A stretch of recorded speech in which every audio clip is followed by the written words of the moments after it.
The Workforce Training Department at East Mississippi Community College works directly with employers to make sure that students have employment immediately upon graduation.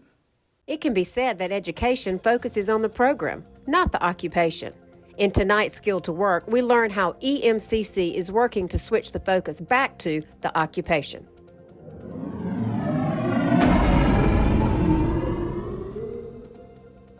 If you want to prepare your students and give them the right skills for the job, what do you do?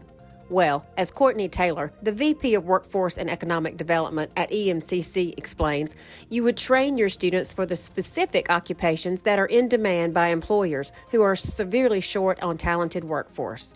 Skilled labor to economic development is everything, especially today. So for years, we focused a lot on the physical infrastructure for economic development, but today the talent pool is shrinking so much that our economic developers really rely on workforce developers to put out the talent that they need. So one of the things that we do here is to try to support whatever's happening in our region through various skilled training classes. And so our companies will come to us and say, hey, we really need 10 of this type of person. Maybe they need 10 welders or 10 networking technicians. And then our job is to figure out how to get them those 10 people. The image of skilled labor workforce is on the rise, but Taylor says getting people to recognize the actual prestige of today's industries is an ongoing battle. For decades, the skilled trades have been billed as kind of dark, dirty, dangerous, and people have avoided them. Kids don't really understand what's available in the labor market in their own community, and they've been told for years that they really have to leave to get a good job. And so part of our efforts is to ensure that they understand they don't. I mean, at our community college and others around the state, as we work to make sure that our community knows they can go to work, they can get a good job doing whatever it is they want to do, and they can stay in their community. But it's an uphill battle to help parents and grandparents and counselors and the general public understand what today's manufacturing and skilled trades look like compared to those of 10 and 20 years ago. They're highly automated, they're highly technical, but they don't know that because they still have the vision in their mind of heavy machinery, oiled machinery.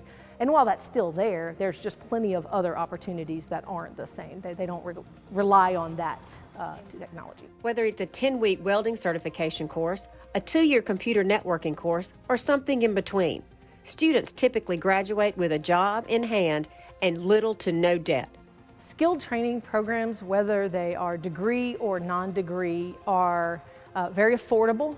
They get to go through programs like our Pell Grants. They get to go through programs like WIOA, which is our Workforce Investment Opportunity Act, and that funds a lot of the students who come through our programs. It helps them attain everything that they need to attain and be able to graduate debt-free. Another big push of ours is to help all of our community understand that money should not be the first reason why they don't go to school. At least give us a call and let us help you find the correct funding source, because many exist and most people just aren't aware of them. Skill to Work is a Twin States News initiative brought to you by our community partners.